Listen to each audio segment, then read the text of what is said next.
송 작가 TV가 잘하는 것 중에 하나가 네. 국제 문제와 북한 관련한 내용들에 대한 또 속보를 잘 전해드리지 않습니까? 지금 한겨레에서 김여정의 발언이 달라졌다라고 얘기하면서 네. 기사를 써내고 있는데 여기에 대한 제대로 된 해석이 없어요. 네. 송 작가 TV만이 이걸 해드릴 수 있으니까 요 부분을 설명을 드리도록 하겠습니다. 네, 김여정 부부장이 담화에서 대한민국이라는 국호를 사용해서 화제인데요. 지난 10일과 12일 두 번이나 담화에서 대한민국 국호를 언급했다고 합니다. 그런데 지금 김정은은 계속해서 남조선이라고 칭하고 있거든요. 그래서 한겨레에서 분석하기를 이 두 사람의 발언이 실린 노동신문과 조선중앙통신의 성격의 차이다. 예를 들어 김여정 부부장이 말한 대한민국은 일반 인민이 접할 수 없는 대외용 매체에만 실렸다라고 분석을 하고 있습니다.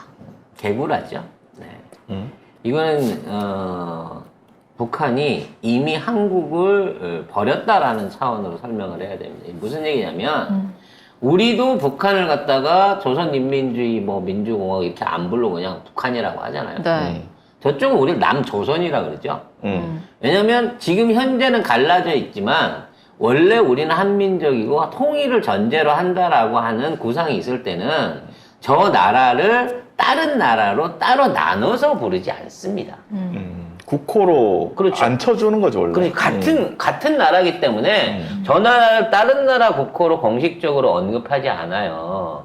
근데 지금 김여정이 대한민국이라는 이름을 끄는 거는 이미 북한의 공식 명칭, 북조선 인민공화국하고 네. 대한민국이라는 나라가 이미 따로 있는 나라다라고 하는 거를 대외적으로 선언하는 매우 심각한 상황에 이르렀다는 거야. 이게 더 이상 통일을 위한 또는 외교적인 통합이라든지 다른 국가들 앞에서 만났을 때 이와 관련된 그 방향성을 한민족이라는 방향성을 보이지 않겠다라고 얘기하고 있다는 거예요. 거기에 대한 대표적인 어떤 변화가 뭐냐면 북한이 대외적인 언론에 대한 공개를 확 늘렸습니다. 13일 날 유엔에서 안전보장이사회에서 긴급 발언을 북한이 신청을 했어요. 네. 처음 있는 일입니다. 처음이 아니라 거의 한 10여 년 만에 처음 있는 일입니다. 그러니까 북한은 그동안 유엔 활동이나 이런 때 굉장히 소극적이었어요. 왜냐면 맨날 제재한다 그랬었고 그러니까 북한 대사가 거기 가 있어봐야 동네 북이지. 근데 북한이 10년 만에 공식적으로 13일 날 안보리에서 내 발언하겠소이다 라고 얘기를 했어요. 발언 내용은 뭐냐? 이번에 윤석열이도 얘기했던 12일 날 있었던 북한의 탄도미사일 발사에 대해서 안보리가 제재를 하려고 하는데 대해서 제재하지 마라. 이거는 우리가 제재 대상에 들어가 있는 게 아니라 평화로운 목적에 실험을 하기 위한 거다라는 공식적인 해명과 발언을 본격적으로 하기 시작했다는 거예요. 우리는 모르고 있죠. 지금 북한이 12일 날 미사일 쐈다는 거 저희가 얘기를 안 해드렸기 때문에 우리 언론 보도에도 거의 안 났어요. 났는데 NSC가 또 안 열린 것 같은데. NSC가 아예 안 열렸고 열렸나? 우리는 이 미사일을 쐈는지 구체적으로 잘 모릅니다. 그냥 발사라고 하고 찾지도 않았어요. 어디서 쏘고 어디에 떨어졌는지. 심지어 윤석열이는 우리 공해상에 떨어진 미사일에 대해서 일본에 떨어졌다고 이번에 가서 개구라를 시전을 했죠. 리투아니아 현지에서 긴급 NSC 상임위가 있었다는 기사는 있긴 있네요. 그래서 12일 날 가니까 축포 차원에서 쏴줬는데 이게 이제 북한이 공식적으로 국제사회에다 내가 이런 미사일을 쐈다라고 공표를 한 거예요. 12일 날 쏜 미사일은 동해상으로 떨어졌고요. 신형 화성 18호입니다. 근데 지금까지 쐈던 미사일 중에 가장 최신 버전을 쐈다라고 얘기하는 거예요. 그래서 고각 발사를 통해 가지고 1000km 이상을 날랐다가 74분 만에 떨어졌습니다. 즉 미사일이 74분을 비행했다는 거예요. 와. 74분 비행이 왜 의미가 있냐면 지금까지 북한이 쐈던 미사일 중에 가장 채공 시간이 길었고 이 정도 채공 시간이면 뭐 탄두를 실었을 때 변화가 있겠습니다만 미국 전역을 타격할 수 있는 만큼의 거리인데다가 가장 중요한 거 이게 고체 연료 ICBM이라는 거예요. 그래서 이걸 발사를 해놓고 여기에 대해서 안보리에다가 네. 내가 이렇게 발사를 했어라고 설명을 한 거예요. 그래서 북한은 13일 날 신형 고체 연료 대륙간 탄도미사일 발사를 성공했다 그러고 이 화면들을 공식적으로 공표를 했습니다. 근데 이게 발사된 저 장소가 어딘 줄 아세요? 평양에 있는 네. 골프장 그린이에요. 그러네. 네. 그러니까 저기 지금 이제 평양시가지 정비를 하면서 청성호라고 그 평양 안에 있는 우리 호수공원 같은 호수가 있는데 네. 그 호수공원 주변으로 골프장을 조성을 했거든. 거기 그린에서 쏜 거예요.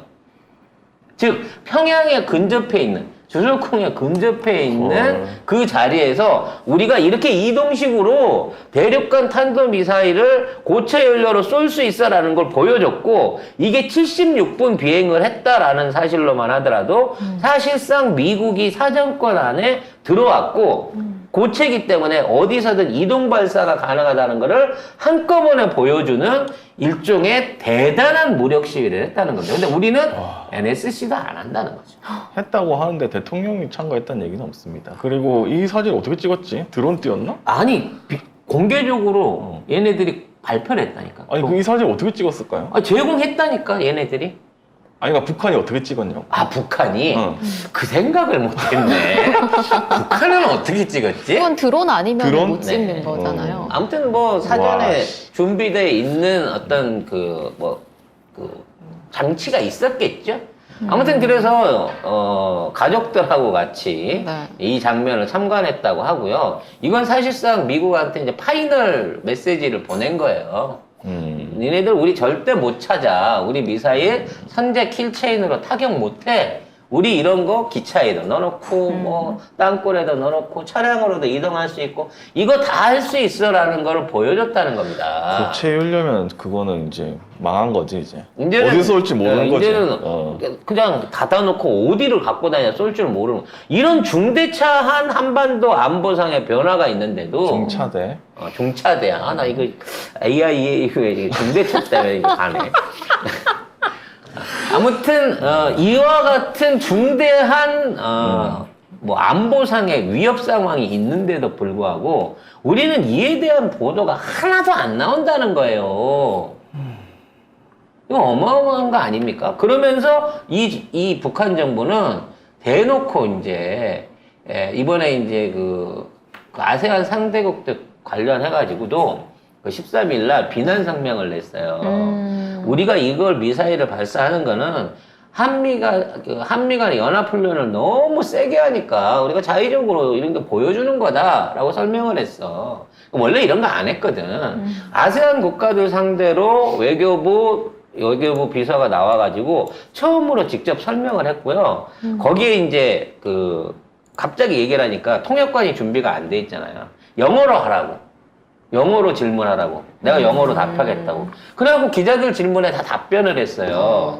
이 얘기는 국제사회 안에 북한이 정식 국가로 데뷔하겠다라고 하는 것을 예고하고 있는 거고요. 그게 데뷔가 된다고 하면 이제 대한민국과 북한은 전혀 다른 국가로 나눠서 분리가 된다는 거예요.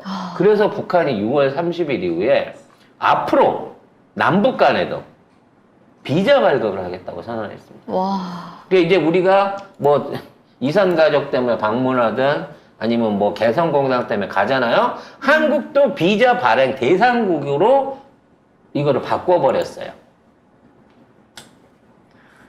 그 초청장이 아니고 비자가 필요할 그렇죠. 것이다. 그러니까 이제는 완전히 다른 나라가 된 거예요. 그러면 우리는 섬이 되는 거예요. 그렇죠. 국경이 고착화되게 되면 현재 우리는 반도 국가가 아니라 섬이 된 거예요. 태평양 연안 도서국이 된 거야. 우리가 태도국이 됐어 지금. 태도국이네 진짜. 이런 심각한 상황 속에 근데 이거는 정권이 바뀌면 돌이킬 수 있는 문제일까요? 돌이키려면 우리가 최대한 빨리 가야죠. 아니 우리가 뭐 떡밥을 줘야 된다는 거예요. 결국 우리가 손해를 보고 뭔가를 해야 된다는 거예요. 모든 걸 다. 외교 무대도 그렇고 지금 이미 망쳐놓은 게 많기 때문에 네. 다시 돌리려면 우리 이거 해줄 테니까 다시 돌려주세요라고 해야 돼요. 지금 우리가 대접을 받는 거는 미국하고의 안보 관계뿐만 아니라 우리가 가지고 있는 산업 생산력과 기술력들, 응? 그리고 그 여러 가지 그 공급망에 있어서 전 세계에서 유일할 정도로 거의 모든 종류의 소부장 재료들을 독자적으로 만들고 있는 그 강점 때문인 거예요. 우리나라가 유독 국산화율이 높아요. 네. 웬만한 어떤 제품을 만들어도 50% 미만 되는 국산화 제품률 50% 미만이 되는 게 없을 정도로 엄청나게 고급진 것부터 싼 것까지도 다양하게 만들어낼 수 있는 제조업 강국이란 말이에요. 그래서 이제 이런 부분들이 이 영향을 받아서 우리나라한테는 대접이 뛰어났는데 그 중에 또 하나 중요한 건 뭐냐면 통일 한반도가 되게 되면 네. 통일 한반도가 가지는 생산력이라든지 자원이라든지 외교적 시너지가 엄청 크기 때문에 통일 이후를 바라보고 한반도에 투자한다고 했을 때 어느 국가가 주도할 거냐. 현재는 대한민국이 경제적으로 유리하고 뭐 외교적으로 강하기 때문에 대한민국에 투자할 거다. 이렇게 이제 사람들이 생각을 한단 말이에요. 근데 지금 북한이 공식 국가로 인정을 받고 그동안 있었던 이제 한반도의 전쟁은 우리가 하고 싶어도 이제 못해요. 북한이 정식 국가 돼갖고 미국이랑 수교 맺고 일본이랑 수교 맺잖아요. 그럼 우리는 북한 못 쳐들어갑니다. 우리가 작전권을 가진다고 하더라도. 네. 괜히 그쪽하고도 걔들이 다 군사적으로 우방으로 연결해갖고 묶을 거 아니에요. 그러면 교차로 우방이 만들어지기 때문에 우리가 예를 들어 작전권을 되찾아와가지고 북한을 침공한다? 그럼 일본이나 미국이 개입해갖고 못하게 말리게 된단 말이야. 이거 이상 쉬운 체제 보장이 뭐가 있어. 그런 상황에서 거의 그 노다지나 다름없는 그런 땅이잖아. 북한. 아무런 개발도 안 돼 있는데 엄청난 자원이 있고. 네. 사실은 우크라이나 재건 사업이 아니라 그럼 북한에 북한에 투자해가지고 진짜. 북한을 개발해갖고 동아시아 중심국이 되는 게 훨씬 낫다는 거야. 유럽 우리나라한테- 시장 다 합쳐갖고 인구 몇 억이나 돼. 2억 5천도 안 돼요. 근데 지금 대한민국에 투자해가지고, 그러니까 북한에 투자해갖고 자본과 자원을 저렴한 인건비까지 동시에 확보할 수 있는 투자 환경이 조성이 되면서 주변국의 일본, 중국, 러시아, 조금 멀리 가면 인도까지 세계 인구의 60%를 장악하고 있는 아시아의 중심 생산 기지가 될 수 있어. 저는 이거 순식간에 역전당한다고 봐요. 만일에 하게 된다고 치면. 그렇죠. 네? 물론 우리 대한민국에 있는 기업들도 어떠한 형태로든지 들어가고 수혜를 볼 수 있는 길은 열겠습니다만 이걸 대한민국이 단독으로 주도하느냐 또는 남한과 북한이 대한민국과 북한이 협업을 해가지고 동시에 세계를 상대로 해갖고 공동으로 대응을 하느냐 아니면 북한과 대한민국이 완전히 결별한 상태에서 북한 독자적으로 외자 자본을 받아갖고 이거를 개발시키느냐에 따라서 한민족의 운명이 바뀌게 된단 말이야.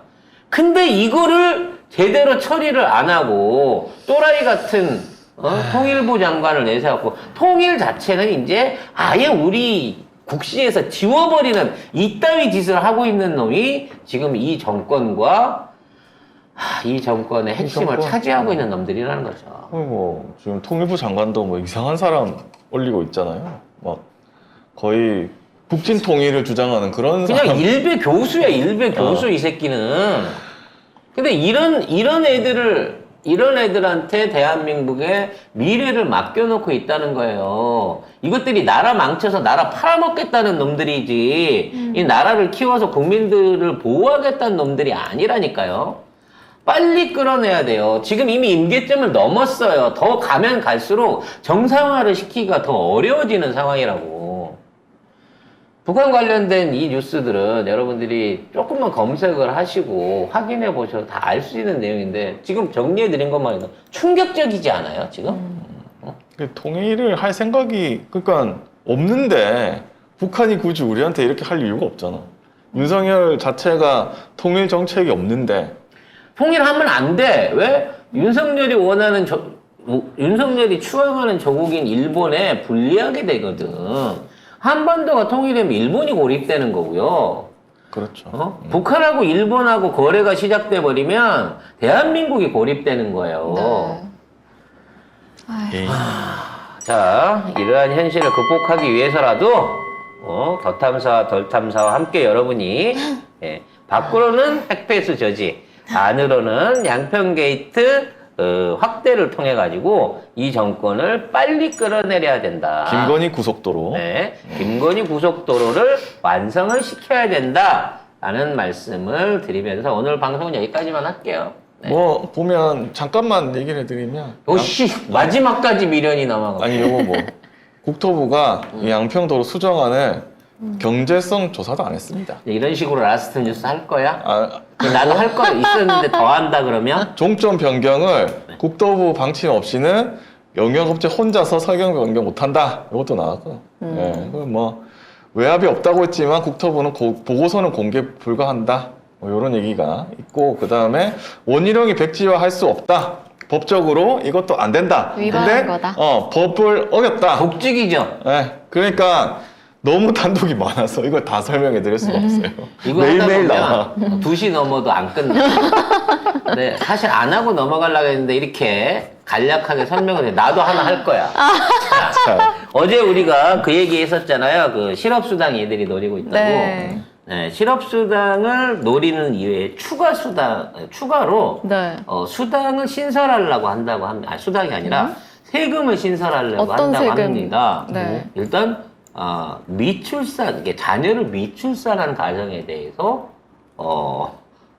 그 일종의 이건 벌금이라고 말하기 그렇고 아무튼 세금을 물리는 방안을 준비를 하면서 반려동물 보유세를 또 검토를 하고 있다고 합니다.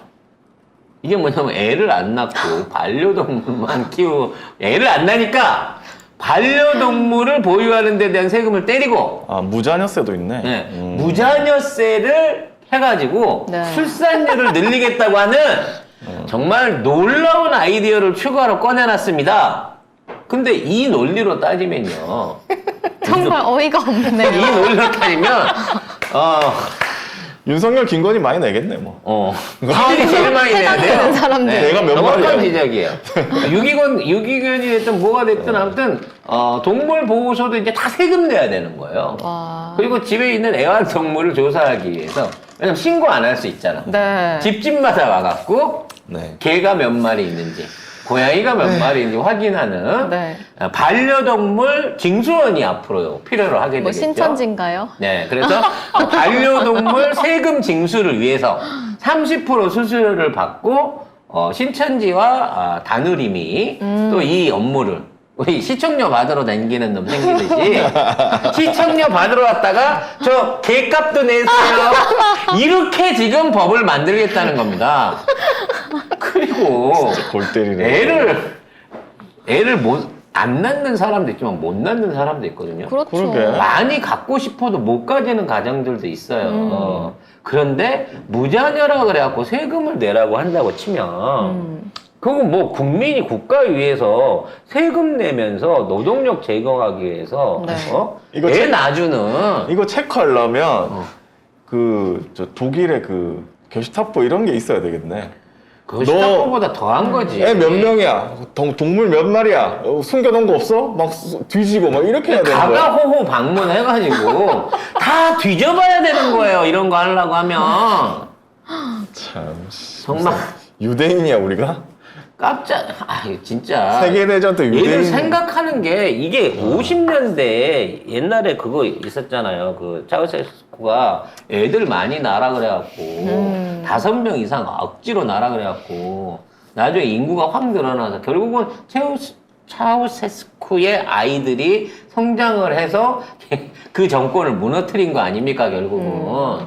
이게 얼마나 미련한 짓인지를 모르고 이런 안들을 꺼내놓는다는 거예요.